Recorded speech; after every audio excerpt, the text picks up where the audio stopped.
Prazer, me chamo Manuela Bandeira, sou médica, trabalho nas áreas de nutrologia e ortomolecular. E hoje nós vamos falar da nova diretriz brasileira de cardiologia relacionada às dislipidemias e os valores do LDL, que é o famoso colesterol ruim. Este novo documento incorpora novas diretrizes de estratificação de risco relacionado aos pacientes, colocando-os em alto, médio ou baixo risco cardiovascular. Além disso, traz a importância de biomarcadores como a poliproteína B e a lipoproteína A, fazendo dessa forma os pacientes serem categorizados. Uma das novidades dessa atualização é a criação da categoria de risco extremo. Nela se enquadram indivíduos com múltiplos eventos cardiovasculares ateroscleróticos maiores ou indivíduos que apresentam duas ou mais categorias de alto risco cardiovascular. Entenda através dessa tabela. Então, como vocês viram na tabela, trata-se de pacientes na prática com recorrência de muito alto risco de eventos cardiovasculares, que são os AVCs e o infarto. E por que é importante enquadrar os pacientes dentro dessa tabela?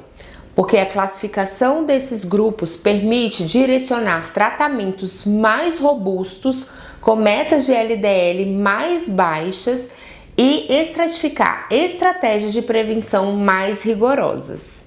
A atualização dessa diretriz não se restringe apenas aos indivíduos de alta gravidade. Os pacientes também de baixo risco tiveram uma atualização em relação ao valor do LDL, passando de 130 mg por decilitro para 115 mg por decilitro.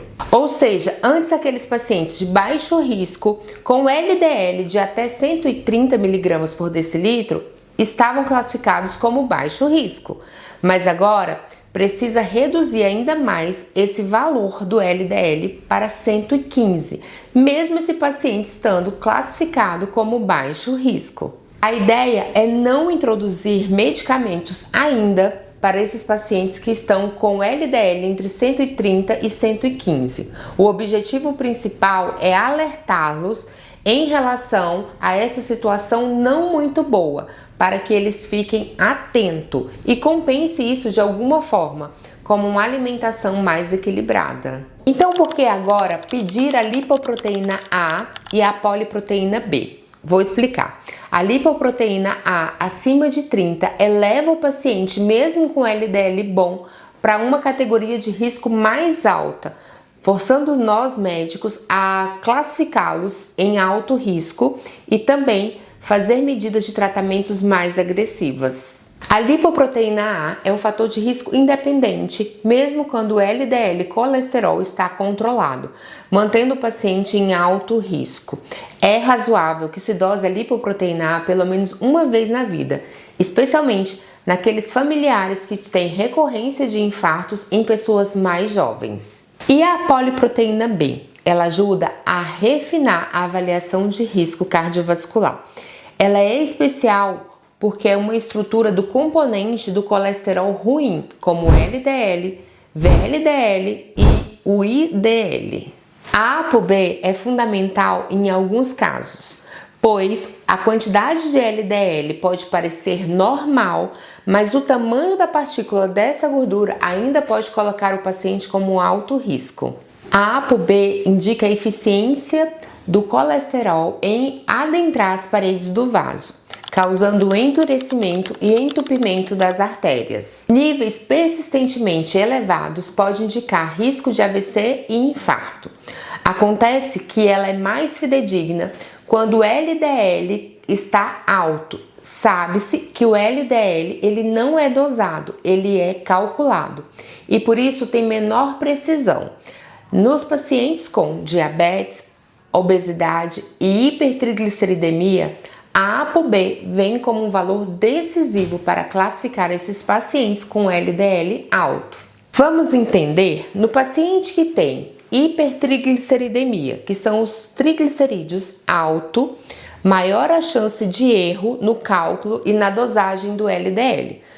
pois o LDL ele verifica a quantidade, por isso ele é dosado em miligramas por decilitro, enquanto os triglicerídeos são partículas pequenas e densas, por isso mais fácil de adentrar as artérias e veias, causando aterosclerose e por isso sendo oxidado. O mesmo acontece no paciente diabético que tem hipertrigliceridemia. Quando os triglicerídeos estão altos, eles modificam o perfil da partícula do LDL, favorecendo dessa forma a formação de partículas pequenas e densas que são mais fáceis de adentrar e permanecer dentro das artérias, aumentando o risco de aterosclerose. O colesterol LDL, ele mede o conteúdo de colesterol dentro das partículas e não o número de partículas.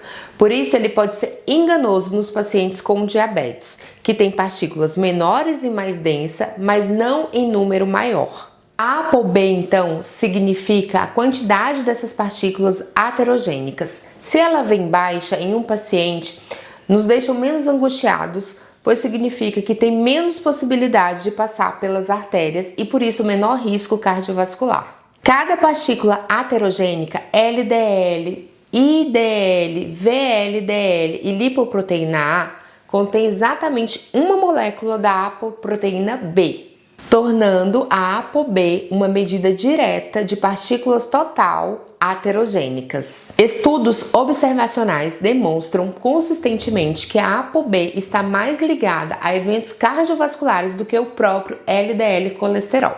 Isso não quer dizer a inércia, tá? De só tratarmos o paciente quando tivermos a ApoB em mãos, pois é um exame caro e que não se faz pelo SUS. Se você gostou desse vídeo, deixe o seu like e não esquece de se inscrever nesse canal.